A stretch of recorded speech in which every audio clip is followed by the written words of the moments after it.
በስመ አብ ወወልድ ወመንፈስ ቅዱስ አሐዱ አምላክ አሜን። ከጌታችን ከእግዚአብሔር ከአባታችን ከጌታችን ከኢየሱስ ክርስቶስ ጸጋና ሰላም ለእናንተ ይሁን። የተወደዳችሁ ቅዱሳን ወገኖች በኢየሱስ ክርስቶስ ስም ሰላም ለእናንተ ይሁን። እግዚአብሔር ይመስገን። እግዚአብሔር እንደገና እድል ሰጥቶናል። እግዚአብሔር ምሕረት አድርጎልናል። ደግሞም እሱን ለማገልገል ከሱ ጋር ለመኖር በፊቱ ደግሞ በጸጋው አማካይነት ቆመናል። እግዚአብሔር ስለ ሁሉ ነገር ይመስገን። አሁን ደግሞ በሰጠን ጊዜ ውስጥ የእግዚአብሔርን ቃል ከመጽሐፍ ቅዱስ የእግዚአብሔርን ሐሳብ አንድ ስፍራ ነብና አብረን እንካፈላለን። እግዚአብሔር ይረዳናል፣ እግዚአብሔር ያግዘናል። ለሁላችንም የሚናገረን እግዚአብሔር ነው። እኛ እንደ ተማሪ በእግሮቹ ስር ቁጭ እንላለን። መንፈሱ ደግሞ በቃሉ አማካይነት ያስተምረናል። መጽሐፍ ቅዱስ ያዛችሁ አንደኛ ጴጥሮስ ምዕራፍ 1 ከቁጥር 15 ጀምሮ ያለውን ቃል ላንብና ሐሳቡን አብረን እንካፈላለን። ዳሩ ግን እኔ ቅዱስ ነኝና ቅዱሳን ሁኑ ተብሎ ስለተጻፈ የጠራችሁ ቅዱስ እንደሆነ እናንተ ደግሞ በኑሯችሁ ሁሉ ቅዱሳን ሁኑ። ለሰው ፊትም ሳያደላ በእያንዳንዱ ላይ እንደ ሥራው የሚፈርደውን አባት ብላችሁ ብትጠሩ በእንግድነታችሁ ዘመን በፍርሃት ኑሩ። ከአባቶቻችሁ ከወረሳችሁት ከከንቱ ኑሯችሁ በሚያልፍ ነገር በብር ወይም በወርቅ ሳይሆን ነውርና እድፍ እንደሌለው እንደ በግ ደም በክቡር የክርስቶስ ደም እንደተዋጃችሁ ታውቃላችሁ። ክብር ለእግዚአብሔር ይሁን። በዚህ አሁን ባነበብኩት የመጽሐፍ ክፍል ላይ ቅዱሱ ለቅድስና ጠርቶናል በሚል ርዕስ የተወሰኑ ደቂቃዎችን ወስደን የእግዚአብሔርን ሐሳብ እንካፈላለን። ይሄንን እንግዲህ መልእክት የጻፈው ሐዋርያው ጴጥሮስ እንደሆነ ይታመናል። የጻፈላቸው ክርስቲያኖች በተለያየ ስፍራ ላይ ያሉ በስደት ውስጥ በመከራ ውስጥ ያሉትን አማኞች ለማጽናናትና ከእግዚአብሔር ዘንድ የተሰጣቸውን ተስፋ ለማጽናት በእምነት እንዲበረቱ በልዩ ልዩ ነገር ጸንተው እግዚአብሔርን እንዲጠብቁ ይህንን ለማሳሰብ ጴጥሮስ ይሄኛውን አንደኛ መልእክቱን እንደጻፈ ይታመናል።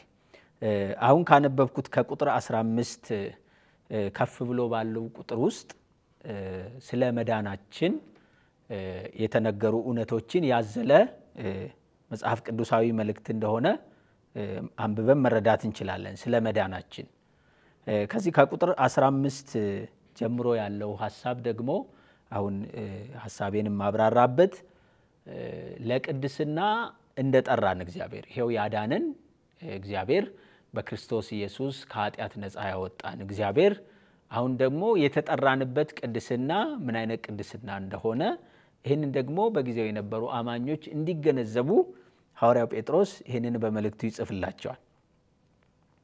እንግዲህ ከዛ በፊት ቅድስና ምንድነው የሚለውን በተወሰነ ደረጃ አይተን ቃሉን ፈተን ወደ ዋናው መልእክት ብንገባ የተሻለ ስለሚሆን እስቲ ከቃሉን ጀምር። ቅድስና ምንድነው? አሁን ለቅድስና ተጠርተናል። ከዛ በፊት ግን ቅድስና ራሱ ምንድነው የሚለውን ሐሳብ ስናይ እንግዲህ ቅድስና የሚለው ሐሳብ ቅዱስ ከሚለው ቃል የወጣ እንደሆነ እንረዳለን። ይሄን ቅዱስ ሳይኖር ያው ቅድስና የሚለው ስለማይመጣ ማለት ነው። ይሄ ዘሩ ነው፣ ዋናው ግሱ ነው። ቅዱስ ከሚለው ቃል የወጣ ነው ቅድስና የሚለው። ስለዚህ ያው ቅድስና የሚለውን ደግሞ ስናመጣ ምን እንደሆነ ይሄንን የመጽሐፍ ቅዱስ መዝገበ ቃላትንም ብታዩ በተለያየ ሁኔታ የመጽሐፍ ቅዱስ አዋቂዎች የሚናገሩት የተለያየ ፍቺ ቢኖረውም ዞሮ ዞሮ ግን ወደ አንድ ነገር ይመጣል። ያ ምንድነው? መለየት የሚለውን ሐሳብ ነው የሚይዘው።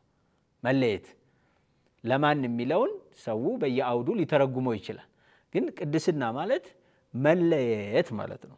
አሁን ከዚህ ከያዝነው ከመልእክታችን ሐሳብ ተነስተን ያው ቅድስና መለየት ሲሆን ለማን መለየት እንዳለብን እኛ አማኞች መልእክቱ የተጻፈልን ሰዎች ይሄን በደንብ እንረዳለን። ስለዚህ አሁን በደንብ ስናብራራው ከኃጢአት የተለየ ሕይወት መኖርን ያመለክታል ማለት ነው። ቅድስና የሚለው ሐሳብ መለየት ስለሆነ ለእግዚአብሔር ስለሆነ የምንለየው እግዚአብሔር ደግሞ ኃጢአት ከባህሪው ስለማይስማማ ራሱ ቅዱስ ስለሆነ ስለዚህ ምንድነው ይሄ ሐሳብ ከኃጢአት መለየትን የያዘ ሐሳብ ነው ማለት ነው ክብር ለእግዚአብሔር ይሁን ምክንያቱም የጠራን እግዚአብሔር ቅዱስ ስለሆነ ማለት ነው ይሄንን በተለያዩ የብሉይ ኪዳን ቅዱሳት መጻሕፍት ውስጥ የእግዚአብሔርን ቅድስና በተመለከተ ብዙ ተብሏል ከዛ መካከል በተለይ ጎላ ብለው የሚወጡ እኔ እንግዲህ መልእክቴን ሳዘጋጅ አብሬ ያመጣሁት የመጽሐፍ ቅዱስ ክፍል ኢሳይያስ 40:20 ላይ እንደዚህ የሚል ቃል አለ እስተካከለው ዘንድ በማን መሰላችሁኝ ይላል ቅዱሱ ይላል አያችሁ ቀጥታ እግዚአብሔር ነው ተናጋሪ ነብዩ በኢሳይያስ በኩል እስተካከለው ዘንድ በማን መሰላችሁኝ ይላል ቅዱሱ አሁን አንድ ሰው የሆነ ነገር ይናገራል ማን ነው የተናገረው ይሄ ንግግር ሲባል የሰውየው ስም ነው ገሌ ነው የተናገረው ይባል ልክ እንደዚሁ ማን ነው ይሄንን ያለው ሲባል ቅዱሱ ስለዚህ ብሉይ ኪዳን መጻሕፍት ያህዌን ልዑል እግዚአብሔርን ቅዱሱ ብለው ይጠሩታል እውነትም ነው እግዚአብሔር ቅድስና ባህሪው ነው ሰዎች ከእግዚአብሔር ተቀብለው ቅዱሳን ሊሆኑ ይችላሉ ቅድስና ሊለማመዱ ይችላሉ እግዚአብሔር ግን ባህሪው ነው በቃ ቅዱስ ነው ቅድስና ባህሪው ነው ስለዚህ እስተካከለው ዘንድ በማን መሰላችሁኝ ይላል ቅዱሱ በዘሌዋውያን 19 ቁጥር 1 ላይም ሰው እንዲቀደስለት የሚፈልግ እግዚአብሔርን እናያለን ያህዌ በተለይ በብሉይ ኪዳን ላይ በዚህ በዘሌዋውያን መጽሐፍ ላይ ከፍ ያለው ትርጉም ከፍ ያለው ሐሳብ ምንድነው ቅድስና ነው ቅድስናን በተለያየ ዳይሬክሽን ማሳየት ነው የዚህ መጽሐፍ የካህናትን ቅድስና የመስዋዕት ቅድስና በተለያየ ሁኔታ ውስጥ ሰዎች ለእግዚአብሔር የተቀደሱ እንዲሆኑ ዕቃዎች ለእግዚአብሔር የተቀደሱ እንዲሆኑ ስፍራዎች ለእግዚአብሔር የተቀደሱ እንዲሆኑ የሚያስተምር የመጽሐፍ ክፍል ነው በቃ ቅድስና ብለን ማጥናት እንችላለን ዘሌዋውያንን ስናጠና ማለት ነው ስለዚህ ጴጥሮስ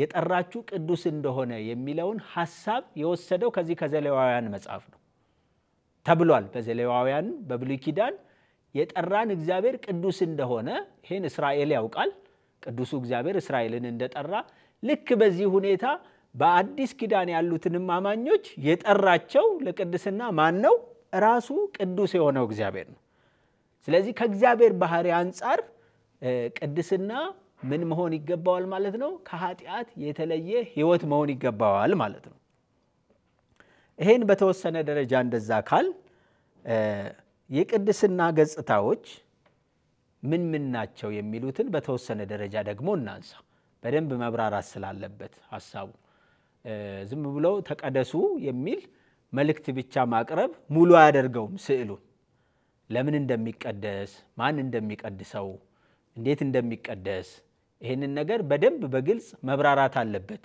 ለአማኝ ማለት ነው ስለዚህ የቅድስና ገጽታዎች በመጽሐፍ ቅዱስ ውስጥ ምን ይመስላሉ የሚሉትን ነገሮች ለማየት እንግዲህ አንደኛው ሶስት አይነት ቅድስናዎች እንዳሉ ይሄንን ነገር እናምናለን ያንደኛው ቅድስና የተሰጠ ወይንም አቋማዊ ፖዚሽናል የምንለው ቅድስና ማለት ነው የተሰጠ ክርስቶስን በማመን ዳግም በመወለድ የተቀበልነው ቅድስና ምን አይነት ቅድስና ነው የተሰጠን ቅድስና ማለት ነው አሁን በመጽሐፍ ቅዱስ ኤፌሶን 1 ቁጥር 4 ላይ አንደኛ ጴጥሮስ ምዕራፍ 1 ቁጥር 1 ላይ አንደኛ ቆሮንቶስ ምዕራፍ 1 ከቁጥር 30 ጀምሮ አንደኛ ቆሮንቶስ ምዕራፍ 6 ቁጥር 11 እነዚህ በዚህ ስፍራ ላይ የምናገኛቸው ቅድስናዎች ምንን የሚያመለክቱ ናቸው በክርስቶስ ኢየሱስ የተቀበልነው ቅድስና ወይ እግዚአብሔር በክርስቶስ ስናምን የሰጠን ቅድስና ማለት ነው ይሄ ምን ይባላል አቋማዊ ቅድስና ከሰው ያልሆነ ሰው በራሱ ልፋት ሰው በራሱ ጥረት ያላመጣው ቅድስና ማለት ነው እግዚአብሔር በምህረቱ ብዛት እግዚአብሔር በቸርነቱ ብዛት እግዚአብሔር በጸጋው በክርስቶስ ኢየሱስ እምነት በክርስቶስ ኢየሱስ ያመኑትን ሰዎች የሰጣቸው ቅድስና ማለት ነው ያካፈለን ቅድስና ነው ይሄኛው የመጀመሪያውን ክፍል ይይዛል በተለይ አንደኛ ቆሮንቶስ ምዕራፍ 1 ቁጥር 30 ላይ ያለውን ቃል ብናነበው በግልጽ የሚያስቀምጠው ሐሳብ አለው። አንደኛ ቆሮንቶስ ምዕራፍ 1 ቁጥር 30 ላይ እንደዚህ ይላል፣ ነገር ግን የሚመካ በእግዚአብሔር ይመካ ተብሎ እንደተጻፈው ይሆን ዘንድ ከእግዚአብሔር ዘንድ ይኸውላችሁ ጥበብና ጽድቅም ቅድስናም ቤዛነትም በተደረገልን በክርስቶስ ኢየሱስ የሆናችሁ ከእርሱ ነው ይላል። ከራሳችሁ ነው አይልም። የተጠቀሱ ነገሮች አሉ። ጥበብ፣ ጽድቅ፣ ቅድስና፣ ቤዛነት የተደረገልን በክርስቶስ ኢየሱስ የሆናችሁ ከእርሱ ነው። በቃ ከእግዚአብሔር ዘንድ የተሰጠ ነው ማለት ነው። ጽድቅ፣ ጥበብ፣ ቅድስና። ስለዚህ ከእግዚአብሔር ዘንድ የተሰጠን አቋማዊ ቅድስና እያንዳንዱ አማኝ ዳግም በመወለድ የሚቀበለው ነው ማለት ነው። ይሄን ነው አንደኛ ቆሮንቶስ ምዕራፍ 6 ቁጥር 11 ላይ የቆሮንቶስ አማኞች አስቀድመው የነበሩበትን ሁኔታ ያነሳና ተሳዳቢዎች፣ ሰካሮች፣ ዘማዊዎች መሆናቸውን ያነሳና አሁን ግን በጌታችን በኢየሱስ ክርስቶስ ስም በአምላካችን መንፈስ ታጥባችኋል፣ ተቀድሳችኋል፣ ጸድቃችኋል ይላችኋል ማለት የአላፊ ጊዜ ግስ ትታጠባላችሁ፣ ትቀደሳላችሁ፣ ትጸድቃላችሁ አለ። ታጥባችኋል፣ ተቀድሳችኋል፣ ጸድቃችኋል። ይሄ ለአማኝ እግዚአብሔር የሚሰጠው መልስ ነው ማለት ነው። ልክ በክርስቶስ ኢየሱስ ሲያምን። ስለዚህ በክርስቶስ ኢየሱስ ያመኑ ሰዎች በመጽሐፍ ቅዱስ በተለይ በመልእክታት ላይ ቅዱሳን ተብለው ይጠራሉ። ሌላ ነገር ሳይሆን በቃ ተለይተዋል ለእግዚአብሔር። በክርስቶስ ኢየሱስ እምነት ስለተለዩ ለእግዚአብሔር ማደሪያ ስለሆኑ ቅዱሳን ተብለው ይጠራሉ። ምናልባት አንዳንድ ሰዎች መጽሐፍ ቅዱስ በግልጽ አማኞችን በክርስቶስ ያመኑትን ሰዎች ቅዱሳን ብለው ሲጠራ እነዚህ አማኞች ይሄንን የእግዚአብሔርን ቃል አምነው እኛ ቅዱሳን ነን ሲሉ ወይንም ቅዱሳን ተብለው ሲጠሩ አንዳንዶች ትዕቢትም ይመስላቸዋል። አንዳንዶች ደግሞ በዚሁ በክርስትና እውነት ውስጥ ያሉ በክርስቶስ ያመኑ የሚሸማቀቁ አሉ። ለምን? ቅድስና በሌላ መንገድ ትምህርት ሆኖ ለዘመናት በሰው አይምሮ ላይ ስለተገነባ። ይሄኛው ቅድስና ከእግዚአብሔር ዳይሬክት የተሰጠ ነው። በእኛ ስራ ሳይሆን በእኛ ሁኔታ ሳይሆን በክርስቶስ ኢየሱስ የማዳን ስራ ወደ ህይወታችን የመጣ ቅድስና ነው ማለት ነው። ስለዚህ ይሄንን ምንም ማድረግ አንችልም፣ አንጨምርም፣ አንቀንስም። እግዚአብሔር እንዳለን ተቀብለን እንኖራለን ማለት ነው። ይሄኛው አንደኛ ነው አሁን ያብራራሁት የተሰጠ ወይንም አቋማዊ ቅድስና። ሁለተኛው ተግባራዊ ቅድስና ይባላል። ይሄ ደግሞ ዳግም የተወለደ አማኝ ወይንም በክርስቶስ ያመነ አማኝ የተቀበለውን ቅድስና ቅድም ያልኳቸው ወይንም ወደ ህይወቱ የመጣውን እግዚአብሔር የሰጠውን ቅድስና ገልጦ የሚያሳይበት ወይንም ገልጦ የሚመላለስበት ቅድስና ነው። ሚዛናዊ ካልሆነ አስቸጋሪ ነው ወገኖቼ። ቅድስና ከእግዚአብሔር የተሰጠን ቅድስና አለ በራሳችን ሳይሆን። አሁን ደግሞ ሁለተኛው ላይ ምንድነው? ያ ከእግዚአብሔር የተሰጠንን ቅድስና ያ ከእግዚአብሔር የተሰጠንን ህይወት ይሄንን ደግሞ ያመነው ሰው ይሄን ቅድስና የተቀበለው አማኝ ገልጦ የሚመላለስበት ኑሮ ማለት ነው።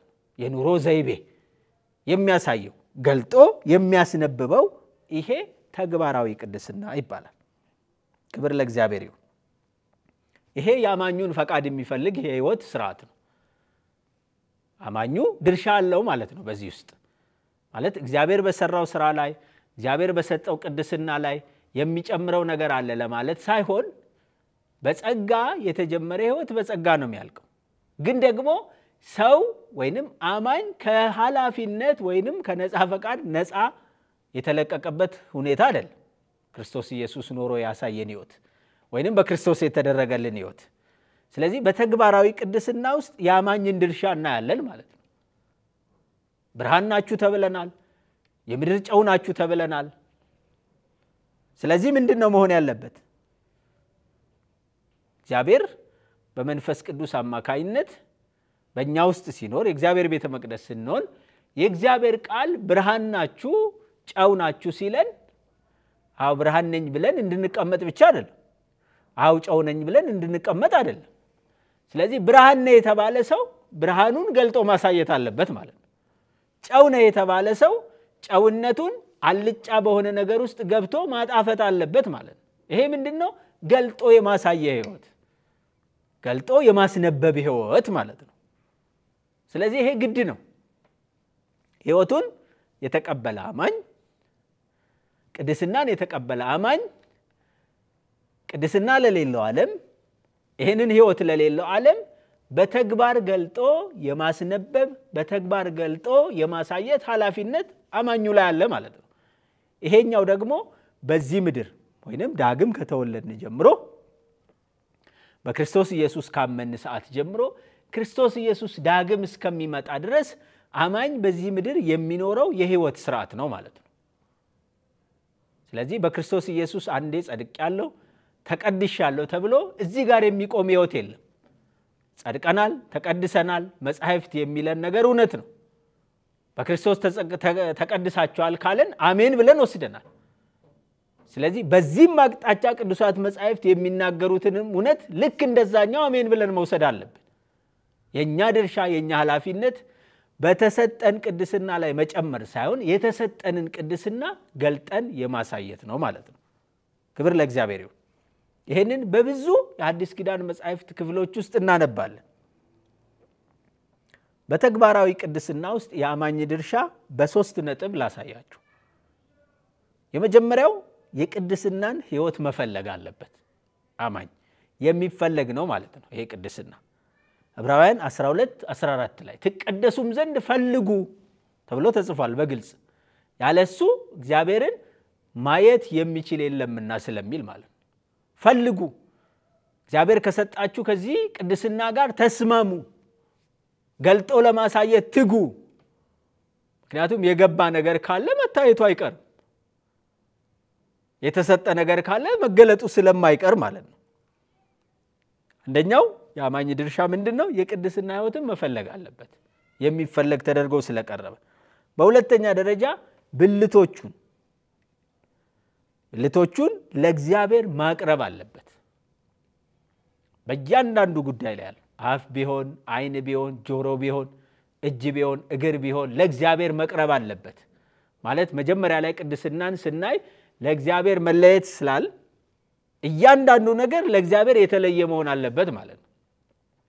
በክርስቶስ ከጸደቅን በኋላ በክርስቶስ ኢየሱስ የዘላለም ህይወት ካገኘን በኋላ የኛ የምንለው ነገር የለንም ማለት ነው። አንዳንድ ሰው ክርስቶስን ነው የሚከተለው የተወሰነ የአካል ክፍሉን ሰጥቶ ማለት ነው። ወይ አንዳንዱ ሰው ላይሰርቅ ይችላል፣ መጥፎ ቦታ ላይሄድ ይችላል፣ ምላሱ ግን የራሱ ሆኖ ይቀራል። ይሄን ሁሉ እየተጠነቀቀ ምላሱ ግን ሌላን ነው የሚያገለግለው፣ አይኑ ሌላን ነው የሚያገለግለው። ስለዚህ ይሄ አይደለም ከፊል ህይወት አይደለም እንሰጠው ለክርስቶስ። ወይ ይሄ አንተ ውሰድ ይሄን ደግሞ እኔ ያስተዳድርበታለሁ ማለት አንችልም። የክርስቶስ ከሆነ በክርስቶስ ቅድስና በክርስቶስ ጽድቅ ከጸደቅ ሁሉ ነገራችን የክርስቶስ ነው ማለት ነው። በዋጋ ተገዝታችኋል የራሳችሁ አይደላችሁም እንደሚለን መጽሐፍ። ሁሉ ነገር መንፈስ ቅዱስም በህይወታችን ሁሉ ነገር የእግዚአብሔር እስከሚሆን ድረስ ነው የሚሰራው በእኛ ህይወት ውስጥ። ስለዚህ ይሄንን ማሰብ አለብን። ስለዚህ ብልቶቻችን ሁሉ ለእግዚአብሔር መቅረብ አለባቸው፣ ለእግዚአብሔር ብቻ እንዲሰሩ፣ ለዓለም እንዲሰሩ በግማሽ ደግሞ ለእግዚአብሔር እንዲሰሩ ይሄ እግዚአብሔር ፈቃድ አይደለም። መጽሐፍ ቅዱስም እንደዛ ያስተምራል። ሮሜ 6:12 ላይ የምናየው ይሄንን ነው። በተለይ ሮሜ 12:1 ላይ ደስ የሚል አንድ የእግዚአብሔር ሐሳብ አለ። እሱን ላንበው። ሮሜ 12:1 ላይ ሁላችንን እናቀዋለን። እንግዲህ ወንድሞች ሆይ ሰውነታችሁን እግዚአብሔርን ደስ የሚያሰኝና ሕያው ቅዱስ መስዋዕት አድርጋችሁ ታቀርቡ ዘንድ በእግዚአብሔር ራእይ ለምናችኋለሁ፣ እርሱም ለአእምሮ የሚመች አገልግሎታችሁ ነው ይላል። ሰውነታችሁን መጀመሪያ ያየነው ምንድነው? ፈልጉ ነው። ቅድስናን ከአማኝ ድርሻ አንፃር መፈለግ ሆኖ ቀርቧል። እዚህ ጋር ደግሞ አቅርቡ ነው የሚለው። ክብር ለእግዚአብሔር ይሁን። በሶስተኛ ደረጃ ቃሉን መታዘዝ አለበት አማኝ። ድርሻው ይሄ ነው። ቃሉ የሚለውን ነገር መታዘዝ። ስለዚህ እነዚህ ሶስቱ ነገሮች ከአማኝ ድርሻ ወይንም ከአማኝ ኃላፊነት ጋር በቀጥታ ይገናኛል። ሶስተኛው የቅድስናው አይነት ይሄንን ከመናገሬ በፊት ይሄ ነገር ሲሆን አማኝ ሕይወቱን ለእግዚአብሔር አሳልፎ ሲሰጥ ብልቱን ለእግዚአብሔር ሲያቀርብ ቅድስና ሕይወትን ሲፈልግ ቃሉን ሲታዘዝ በአማኝ ሕይወት ውስጥ የሚሆን ነገር ስላለ ነው ወይንም ወደ ፍጹም ቅድስና መንፈስ ቅዱስ ይዞት ስለሚሄድ ምንድነው የሚከሰተው ሁለት ነገሮች አሉ በቀላል ነገር ላሳያችሁ እነዚህን ነገሮች ሲያቀርብ ለእግዚአብሔር ሲታመን ካሮጌው ሰው ካሮጌው ከኃጢአተኝነት ማንነት ቀስ ይያለ እየተላቀቀ ይሄዳል ማለት ነው ይሄ ሰው ቀስ ይያለ ያሮጌን ሰው ባህሪ እየሻረ ቅድስናችን እየጨመረ ይሄዳል ማለት ነው በዚህ ሁኔታ ውስጥ ዳግም ከተወለድን በኋላ ማለት በዚህ በተግባራዊ ቅድስና ውስጥ እየለመን እግዚአብሔርን ሐሳብ ያሮጌውን ሰው ሐሳብ እየጣል ያዲሱን ሰው ባህሪ እየወረሰን ከኛ ጋር እየተስማማ ከኛ ጋር እየተወዳጀ ይሄዳል ማለት ነው ልክ አማኝ በገላትያ ምዕራፍ 5 ቁጥር 24 ላይ የመንፈስ ፍሬ ማፍራት እንዳለበት መጽሐፍ ቅዱስ ይናገራል የሥጋ ፍሬ አስቀድሞ ተጠቅሷል የመንፈስ ፍሬ ደግሞ ከዛ ብሎ ተጠቅሷል ልክ የአማኝ የመንፈሱን ፍሬ እየጨመረ በሄደ ቁጥር የሥጋ ፍሬዎች እየታጡ ይመጣሉ ማለት ነው ከአማኝ ሕይወት ስለዚህ እግዚአብሔር መንፈስ እንደዛ ነው የሚያደርገው በአማኝ ሕይወት የሥጋን ፍሬ ያስወግዳል የመንፈስ ፍሬን እያበዛ ይሄዳል ማለት ነው አንድ ቃል አለ ምሳሌ ምዕራፍ 4 ቁጥር 18 ላይ እየጨመረ እንደሚሄድ የጻድቃን መንገድ ሙሉ ቀን እስከሚሆን ድረስ እየበራ እየተጨመረ እንደሚሄድ ይሄ ተግባራዊ ቅድስናችን የእግዚአብሔርን ሐሳብ እየተላመድ ከእግዚአብሔር ጋር እየተጣበን ከእግዚአብሔር ጋር እየተወዳጀን እንሄዳለን ይሄ መንፈስ ቅዱስ በውስጣችን የሚሰራው ይሄ የሆነ ሲመጣ መጨረሻ ላይ ወደ ምን እንደርሳለን ወደ ፍጹም ቅድስና ይሄ በሰማይ የሚሆን የመክበር ሕይወት ጋር አብሮ የሚገናኝ ቅድስና እንደሆነ ይሄንን እንመለከታለን ምክንያቱም ቅድስና በምድር ስለማይጠናቀቅ ማለት ነው አንደኛ ዮሐንስ ምዕራፍ 3 ቁጥር 2 እና 3 ላይ እንደዚህ የሚል ቃል አለ ላንበው ቃሉን ሶስተኛው ቅድስና ፍጹም የሆነው ቅድስና ከመክበር ሕይወት ጋር አብሮ የሚገናኝ ነው ስላልኩኝ ማለት ነው አንደኛ ዮሐንስ ምዕራፍ 3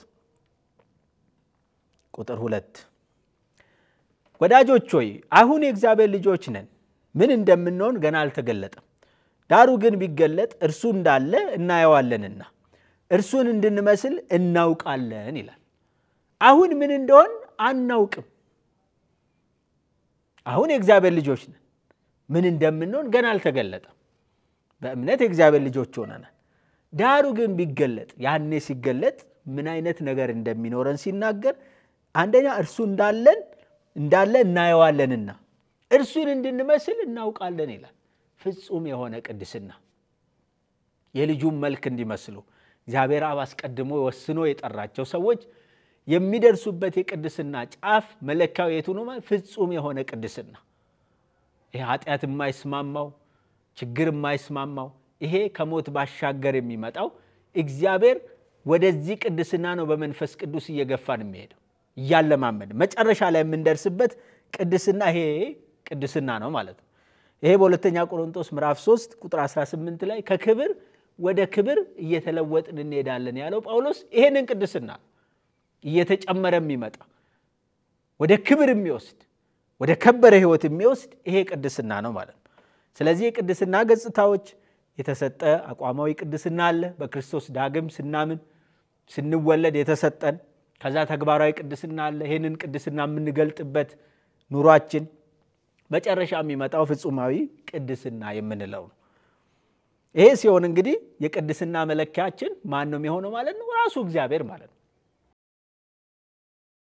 አንዳንድ ሰዎች ራሳቸውን ቅዱሳን ብለው ከሚቆጥሯቸው ወይ መጽሐፍ ካላላቸው ሰዎች ጋር ለማስተያየት ከነሱ ጋር ቅድስናቸውን ለማጣመር ብዙ ይለፋሉ ሰዎች በቅድስና ሕይወት ምሳሌ ሊሆኑን ይችላሉ ግን ደግሞ የቅድስና መለኪያ አይሆኑም ሰዎች ይሄንን በደንብ ስሙኝ ሰዎች በቅድስና ሕይወት በመኖር ለሌሎች ምሳሌ ሊሆኑ ይችላሉ እንጂ የቅድስና መለኪያ ሊሆኑ አይችሉም እንደገሌ መቀደስ ነው የምፈልገው ማለት አንችልም ለምን መጽሐፍ ቅዱስ ሲናገር አንደኛ በዚሁ ለመግቢያዬ ለርዕሴ የተጠቀምኩት ጥቅስ ላይ አንደኛ ጴጥሮስ 1:15 ላይ እኔ ቅዱስ እንደሆንኩኝ እናንተም ቅዱሳን ሁኑ።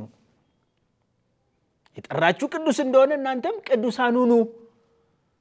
ስለዚህ የቅድስና መለኪያችን ማለት እሱ ቅዱስ እንደሆነ እንደዚህ እንድንሆን ነው የተጠራ ነው ማለት ነው። የቅድስና መለኪያው ራሱ እግዚአብሔር ነው። ኤፌሶን 4:13 ላይ ተመሳሳይ ነገር አለ። ክብር ለኢየሱስ ይሁን። እስከ ክርስቶስ ሙላት ልክ ድረስ ደርሰን እንድንሞላ እግዚአብሔር ፈቃዱ። ስለዚህ የቅድስና ጣሪያችን ማን ነው ማለት ነው? እግዚአብሔርና ክርስቶስ ማለት ነው። ወደዚህ ነው የሚስበን፣ ወደዚህ ነው ከፍ የሚያደርገን። ይሄን ስል በደንብ በጥንቃቄ ስሙ። ሰዎች ፍጹም ቅድስና ላይ ሲደርሱ እግዚአብሔርን ይሆናሉ፣ ክርስቶስን ይሆናሉ እያልኩኝ አይደለም። ግን የተጠራንበት ቅድስና የእግዚአብሔር ቅድስና ነው፣ የክርስቶስ ቅድስና ነው። አንዳንድ ሰዎች ይሄንን ያላግባብ በመተርጎም እንደ እግዚአብሔር እንሆናለን፣ እንደ ክርስቶስ እንሆናለን። ፈጽሞ መጽሐፍ ቅዱስ ያላለው ሐሳብ አንሆንም።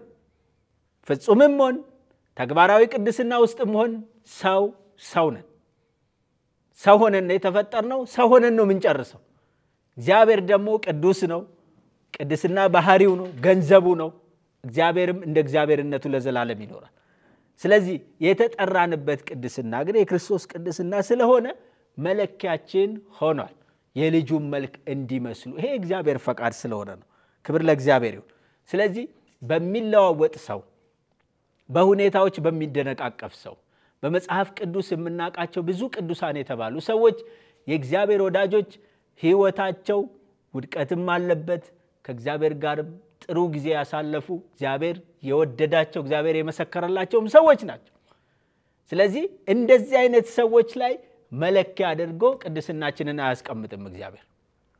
ስለዚህ ይህንን ማሰብ አለብን። ቅድስና ስናስብ ወይ ደግሞ የተጠራንበትን ቅድስና ስናስብ እነዚህን ነገሮች በአእምሮአችን አስበን በዚህ ጉዳይ ላይ እግዚአብሔር ከኛ ምን እንደሚፈልግ አስተውለን ከእግዚአብሔር ጋር ያለንን ሕይወት መጨረስ እንዳለብን፣ ከክርስቶስ ጋር መሄድ እንዳለብን፣ ፍጹም የሆነው ቅድስና ደግሞ ገና ወደፊት የተጠበቀልን እንደሆነ፣ በዚህ ሁኔታ ውስጥ ደግሞ አማኝ በዚህ ምድር ድርሻ እንዳለው፣ ይህንን ቅድስና ገልጦ ማሳየት እንዳለበት፣ ኃላፊነት እንደተቀመጠበት ይህንን ማሰብ አለበት። ክብር ለእግዚአብሔር ይሁን። ይህንን እንድናደርግ ጌታ አምላካችን ሁላችንን የሚያግዘን እንጸልያለን። ቅዱስና የተፈራ ዘላለማዊ ያው እግዚአብሔር በጌታ በኢየሱስ ክርስቶስ ስም ተባረክ። እናመሰግንሃለን። ክብር ሁሉ ላንተ ይሁን። አንተ በእውነት ቅዱስ ነህ። ማንም ሊቀርበው በማይችል ብርሃን ውስጥ የምትኖር የተፈራ ጌታ ነህ። ድንቅ ነህ። ጨለማ በፊት አይጨልምም። ጌታ ሆይ ቅድስና ባህሪህ ነው። እግዚአብሔር ሆይ እናመሰግንሃለን። ደግሞም በዚህ ቅድስና እኛን የጠራህን ጽድቅ፣ ቤዛነት፣ ቅድስናን ደግሞ በክርስቶስ ኢየሱስ ለኛ የሰጠህን ደግሞም ይሄንን ቅድስና ደግሞ እንድናሳይ ገልጠን ላልዳነው ዓለም እንድንመሰክር ደግሞም በዚህም አቅጣጫ ያዘዝከን የመከርከን አንተ ነህ። እግዚአብሔር ሆይ እናመሰግንሃለን። ክብር ሁሉ ላንተ ይሁን። ደግሞ ያለኔ ምንም ልታደርጉ አትችሉም ተብሎ እንደተጻፈ ጌታ ሆይ ያላንተ ምንም ልናደርግ አንችልም። የምንቀደስበትን ይሄንን ቅድስና ደግሞ ገልጠን የምናሳይበትን ኃይል ጸጋ እንድታበዛልን በሁሉ አቅጣጫ እንድትረዳን በኢየሱስ ክርስቶስ ስም እንጸልያለን። ስጋችሁ፣ መንፈሳችሁ፣ ነፍሳችሁ ጌታችን ኢየሱስ ክርስቶስ በመጣ ጊዜ ያለ ነቀፋ ይሁኑ ተብሎ እንደተጻፈ መንፈሳችን፣ ነፍሳችን፣ ስጋችን እስከ ክርስቶስ መምጣት ድረስ እንዲጠበቅ በመንፈስ ቅዱስ እንድትረዳን ጸልየን። ክብር፣ ምስጋና፣ አምልኮ፣ ውዳሴ፣ ስግደት ለስምህ ይሁን። እናመሰግንሃለን በኢየሱስ ስም አሜን።